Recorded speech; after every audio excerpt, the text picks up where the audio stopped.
তো আমরা সকালবেলা উঠে খাবার শেষ করে, সকালের নাস্তা শেষ করে তো সিঙ্গারা সমোসা বানানোর প্রস্তুতি নিচ্ছি। আসলে সিঙ্গারা সমোসা কী হবে এটা আমরা নিজেরাও জানি না, যেহেতু বাসায় এই শেপটা একটাও দিতে পারি না, তাই বলছি আপনাদের সঙ্গে। আর এখানে পানি গরম করে নিয়ে একটু লবণ গুঁড়া আর একটু হলুদ দিয়ে, মরিচের গুঁড়া হলুদ দিয়ে একটু মিক্সড করে নিয়ে আটাটা ভালো করে সিদ্ধ করে নিচ্ছি। এই আটাটা সিদ্ধ করে দুইটা আটা মিক্সড করার কারণে আটাটা একটু সফট হয়েছে। আপনারা দেখেই বুঝতে পারছেন যে এটা একদম খুব দ্রুতই মুথে নেওয়া হয়ে যাবে। তো এই তো এভাবে আমাদের সকালে কাজ চলছে। আর শীতের দিন সবাই মিলে বসে একসঙ্গে কাজ শুরু করে দিয়েছি।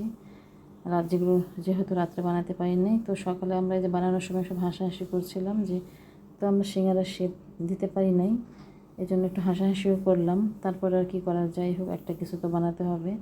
তো এরকম করে একে একে আমরা বানিয়ে নিচ্ছিলাম। তো মোটামুটি এভাবেই সবগুলো বানানো হলো। আর যে পুলি পিঠার মতো কিছু ডিজাইন দিলাম, দিয়ে বানিয়ে নিয়েছি। তো এই যে এখানে অনেকগুলো বানানো হয়ে যাচ্ছে। তো আমার ননদের হাজব্যান্ড আবার চলে যাবে, তো আমি ঝটপট করে রান্নাঘরে গিয়ে কিছুটা ভেজে নেওয়া শুরু করে দিয়েছি।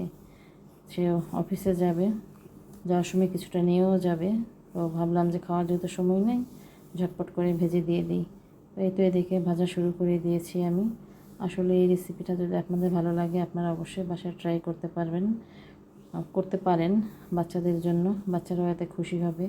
ঘরের তৈরি সিঙ্গারা সমোসা, আবার ঝালের পুলি পিঠা কিন্তু আমাদের দেশে করে, বট দিয়ে করে, আর আমরা এখানে আজকে কলিজা দিয়ে করলাম। তো এই তো মোটামুটি আমার ভাজা শেষের দিকে হয়ে গিয়েছে, সুন্দর একটা কালারও আসছে। তো যদি এটা আপনাদের ভালো লাগে, আপনারা অবশ্যই বাসায় ট্রাই করবেন। আর এই তো আমার অনেকগুলো ভাজা হয়ে গিয়েছে। ভালো থাকেন সবাই, ধন্যবাদ সকলকে।